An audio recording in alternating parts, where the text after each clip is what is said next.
Hey everyone, ready for another deep dive? Always. Okay, so today we're tackling something that's pretty fascinating, really. We're looking at the link between autism and, The seasonal affective disorder. yeah, SAD, the winter blues, as some folks call it. Right, right. And it's interesting because we've got these two sources that kind of approach it from different Well, I was angles. just looking at these. Yeah, so we've got this website. It's all about affordable ABA therapy, which Mhm. is super relevant to our listeners. But then we also have this blog Oh, post. yeah, the autistic alchemist one. That's the one. And it brings in like a totally different With perspective. personal, right? Like lived experience. Exactly. And I think having both of those is going to be key for really getting a full picture of, Of how these things connect. yeah, exactly. So starting with the website, it's mainly about ABA therapy, but they have this whole article on autism and SAD, Hmm. which Interesting. made me think maybe they know a lot of their audience might be dealing with both, you know? Makes sense, yeah. And they give us a really good definition of SAD, like what it actually is.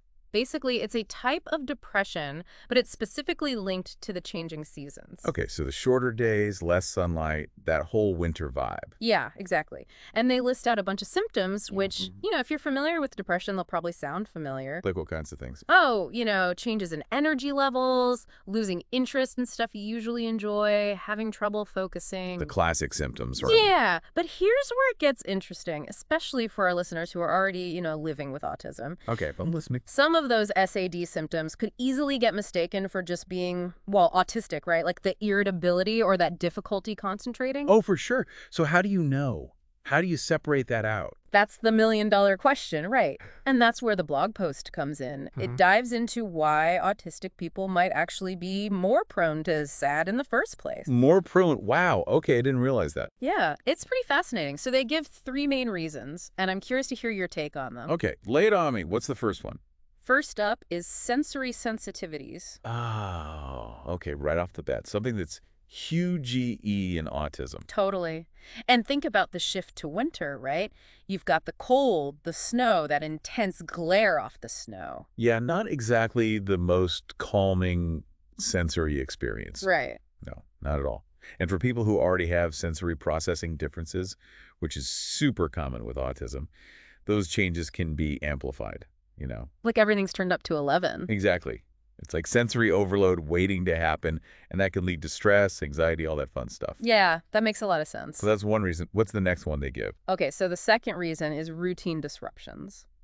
That's interesting. Yeah, and we know how important routines and predictability are for a lot of autistic individuals, right? It gives a sense of control, stability. Exactly. But then winter comes along and throws a wrench in everything. You've got holidays, school breaks, maybe even changes in work schedules. Yeah, it's like a whole different rhythm to life. And those changes can throw anyone off, but for someone on the spectrum, it can be way more intense. Oh, absolutely. Yeah. Like trying to explain to a kid who thrives on routine why they suddenly have to sleep in a different bed, eat different food at different times because of the holidays. It's a recipe for meltdown. You're telling me. Yeah. And that stress, that feeling of being out of control, that can definitely feed into the depression associated with SAD, right? Totally. Yeah. So we've got sensory overload and routine disruptions. What's the third reason? Okay, the third one they highlight is social challenges. Social challenges, huh? Yeah, and I think this one's really interesting because winter tends to make everyone a bit more isolated. We stay inside more, fewer outdoor activity. Exactly. But for folks who already find social interaction tough, like a lot of autistic people do, that isolation can be a much bigger deal. It's like it compounds the problem, right? The general winter blues, PLUS, this extra layer of social isolation. It's a tough combination, and it can definitely make those SAD symptoms way more intense. Wow. Okay. So we've got potential SAD on top of autism's challenges, on top of winter, just making everything harder to manage. This is starting to feel pretty heavy. I know, right? But don't worry. The blog post doesn't just leave us hanging in a pit of despair. Oh, good. They actually take a very actionable advice approach. Love that. Give us the tools. Exactly. They give us 4 main ways to manage SAD, even with the autism piece factored in. Okay, so they're acknowledging that it might need to be approached differently. Totally. It's all about understanding how those two things interact. So what are these 4 strategies? I'm dying to know. What's the first one they suggest? So first up, they suggest light therapy. Light therapy. And it's not just about sitting in a brightly lit room. It's a bit more specific than that. Oh, really? Like, what do you mean? So light therapy uses these special lamps that emit very specific types of light. And it's been shown to be really effective for treating SAD. So it's not just brightness, it's the type of light that matters. Exactly. Okay, that's interesting. How does that work? Well, it all ties into our body's natural rhythms. Oh. You see, light therapy helps to regulate our circadian rhythms, Circadian rhythms, those are, our internal sleep-wake cycles. right. And, both autism and SAD can mess with those cycles. Oh, I see. So it's like resetting your internal clock, getting those rhythms back on track. Yeah, you could think of it that way. That's pretty cool. But I'm also thinking about some of our listeners, those who are sensitive to bright light. How would light therapy work for them? That's where it gets tricky and why that personalized approach is so important. Yeah. If someone has sensory sensitivities, you'd want to introduce light therapy very gradually, Okay. finding the right intensity and duration that feels comfortable for them. Yep. It might take some experimenting, but working with an occupational therapist or someone knowledgeable about autism can be really helpful with that. So finding that sweet spot, basically. Yeah, exactly. Okay, that makes a lot of sense. So light therapy, check. What's the second strategy? Second, they suggest exercise. Exercise, of course. We all know it's good for us, right? Yeah. Physically and mentally. But for people with SAD, it can be especially important. Why is that? Well, because exercise releases those feel-good endorphins. Oh, yeah, the endorphins. And those can really boost mood and help fight those feelings of depression. Okay, yeah, that makes sense. But I'm also thinking about our listeners again, because exercise, it can be tough for anyone, but, for some autistic folks, there can be extra hurdles. Yeah, you're right. Like finding activities that they actually enjoy, dealing with potential sensory overload at the gym, the social aspect of some sports. Lots to consider. So how do we make this advice more realistic, more accessible? You're raising some great points. It's definitely not one size fits all. Right. The key is finding activities that are motivating and that can be tailored to their sensory needs and preferences. Okay. So maybe instead of a crowded gym, you explore nature walks Oh, I love that idea. or swimming, which can be very calming for some people. Yeah, that makes sense. Even short bursts of activity can make a difference. It doesn't have to be this big, intense workout. So it's really about finding what works for you and being creative with it. Exactly. Okay, that's super helpful. We've got light therapy, exercise. What's next? The third suggestion ties back to the website's focus on ABA therapy. Oh, interesting. Okay, tell me more. It's social support. Social support. And this is where the ABA connection comes in, because ABA therapy, especially in a group setting, can help autistic folks build social skills. Ah, so it's about building those connections that can help combat isolation. Exactly. And it's not just about having people to talk to, although Yeah. that is important. It's about having a support system. Like people who get it, Yeah.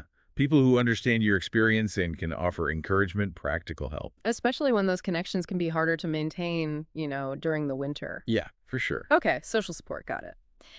And speaking of understanding the autism piece, the blog post also talks about tapping into autism-specific resources. Resources specifically for autistic people. Yeah. They mention the Autism Society and ASAN, the Autistic Self-Advocacy Network. Oh, yeah. Those organizations are great. They're doing amazing work. Yeah, they offer information, support, advocacy, all specifically designed for autistic individuals and their families. And in the context of ASA, they can help you understand how those two conditions intersect in your life. Yeah, how they play off of each other. Which general resources might miss. Right. It's about having support that gets the whole picture. Exactly. Okay, so we've got light therapy, exercise, social support, and tacking into those autism-specific resources. Sounds like a pretty good toolkit so far. It does, right. It's like a multi-pronged approach. And remember, it's not about trying to do everything at once. It's about finding what works for you. What feels doable? Exactly. Which strategies resonate with you? Which ones you can adapt to your own life? Okay, that's great advice. But this whole conversation has got me thinking. Oh, what are you thinking about?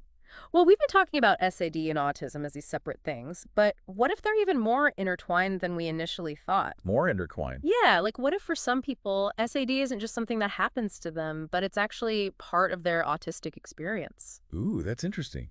You're thinking about how those core autism traits like sensory sensitivities and those challenges with routine disruptions might make some folks extra vulnerable to the emotional and behavioral shifts that come with SA.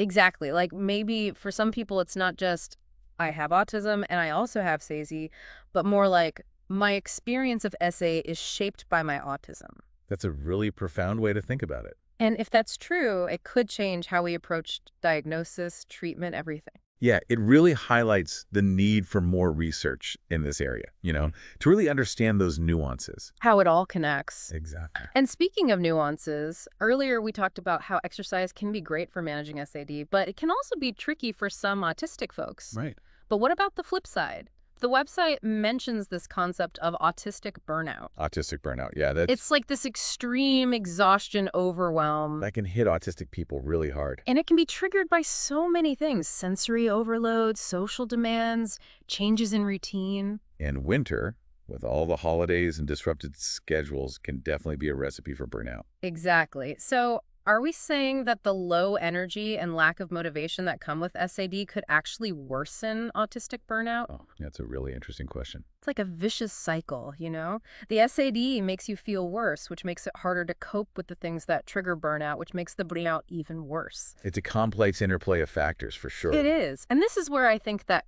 concept of stimming might be relevant. Stimming? Okay. And I know you're about to blow my mind here, but for our listener who might not be familiar with that term, can you explain what stimming is? Of course. So stimming is basically anything you do repetitively to help you self-regulate. Okay. It can be things like rocking, hand flapping, spinning objects, making sounds, anything that provides that sensory input or that release that your body needs. So it's a coping mechanism, a way of finding balance when things feel overwhelming. Exactly. And how does that tie back to SAD and burnout? Well, if SAD is leading to increased anxiety or sensory overload, Right. which then makes burnout worse, maybe stimming could be a helpful tool for managing those feelings. Like your body's way of saying, hey, I need a break, I need to reset. Yes, exactly. I love that. It's like instead of viewing stimming as something negative or disruptive, we can start to see it as this valuable coping mechanism. Especially during times when those SAD symptoms and burnout risks are higher. Exactly. And this highlights something really important. It's that. We often talk about how autistic people need to adapt to the world. But what about the world adapting to autistic needs? Oh, I love that. Like, instead of trying to make someone stop stimming, we create environments where stimming is accepted and understood. Right, environments that are sensory friendly, that offer space for movement and breaks, that recognize that stimming isn't a bad thing.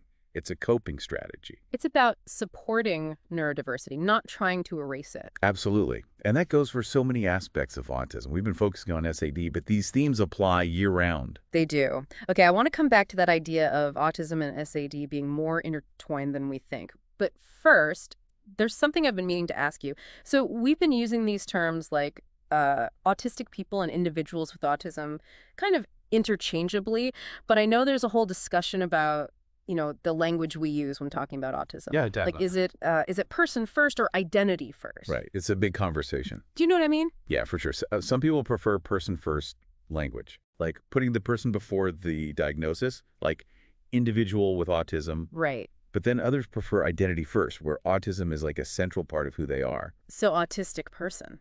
Exactly. And I can see both sides, like Yeah. person first can feel more respectful to some people. Like autism is just one part of the person. Right. But then identity first can feel more empowering, Yeah, like autism isn't something to be ashamed of. It's part of your identity. Exactly. So there's no right or wrong answer, really. I guess it comes down to personal preference.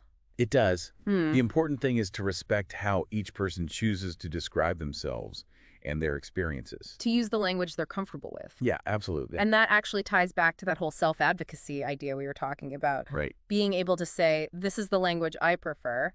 That's part of owning your experience, right? It is. It's about having ownership over your narrative, choosing the words that best reflect your identity. And that goes way beyond just autism, It does. It applies to so many things. It's like this whole deep dive has been a lesson in perspective taking. I like that. Like looking at SID through the lens of autism, considering all these different sources of information, even thinking about the nuances of language. It's a lot to take in. It is. My brain is doing a happy dance right now. But I love it. before we wrap up, I have one last burning question. Okay, hit me with it. The website we were looking at, they mentioned demand avoidance. Demand avoidance, okay. Briefly, they describe it as, resistance to everyday demands. Yeah, I've heard of that. Could that be connected to SID, do you think? especially for our listener. Ooh, that's a fascinating Oh, connection. And it makes total sense when you think about it. Winter comes with all these extra demands, expectations. holidays, family gatherings, disrupted routines, more social pressure. And for someone already struggling with demand avoidance, Mhm. those extra pressures could be a recipe for disaster. Yeah, increased anxiety, meltdowns, withdrawal. Like winter just throws gasoline on the fire. Oh, it's a lot. So it sounds like it's really important to create those supportive environments, especially during those vulnerable times. Yeah. So instead of just focusing on changing the person, we look at how we can change the environment to better meet their needs. Especially during the winter months. Right. It's about creating that better fit between the person and their surroundings. Yeah, maybe it's adjusting expectations, offering more flexibility, reducing sensory overload, creating more predictability. Because we can't expect someone to thrive if they're constantly bombarded with demands they can't handle Right. We need to create spaces where they can feel safe, supported, and free to be themselves. and that goes beyond just physical spaces. You know, Oh, what do you mean? it's also about social and emotional environments, Oh, building a culture of acceptance and understanding where autistic individuals feel valued and respected for who they are. so shifting from what's wrong with you to how can we support you? Exactly. Yeah. Moving from that deficit-based model to a strengths-based one, recognizing the strengths and perspectives that autistic individuals bring to the table. And if you know winter tends to trigger your demand avoidance, Right. you can start advocating for yourself to create environments and routines that help you cope. That's self-advocacy in action. Recognizing your needs, communicating them effectively, and finding those strategies and accommodations that let you function at your best. Even in challenging situations, like Exactly. like if holiday gatherings are overwhelming, Hmm. maybe you advocate for shorter visits, quieter spaces, or different ways to participate. Or if changing routines throws you off, you work with your family to create more predictable schedules, or you gradually introduce new things. It's about taking control. It is. And those autism-specific resources we talked about, they can be amazing allies in that process. They can. Wow, we've covered so much in this deep dive. We have. The connection between autism and SAD, the challenges, the importance of personalized support and self-advocacy. It's been a journey. It really has.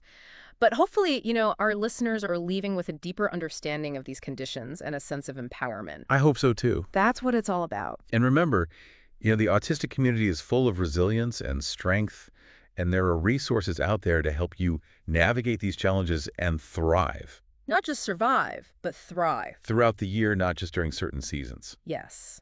Thank you so much for joining us on this deep dive. It's been amazing having you here. It's been a pleasure. Until next time, everyone, keep exploring, keep learning, and keep those amazing minds of yours engaged. And remember, the journey of discovery is always better shared.